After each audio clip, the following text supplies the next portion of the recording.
fem pregària.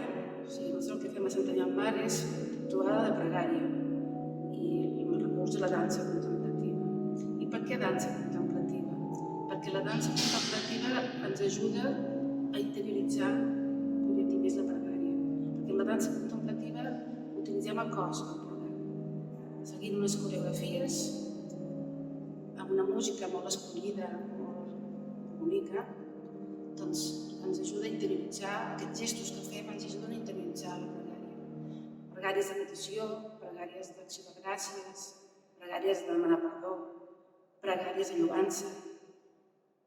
Totes les pregàries tenen uns gestos i el gest ajuda a interioritzar la intenció de la pregària.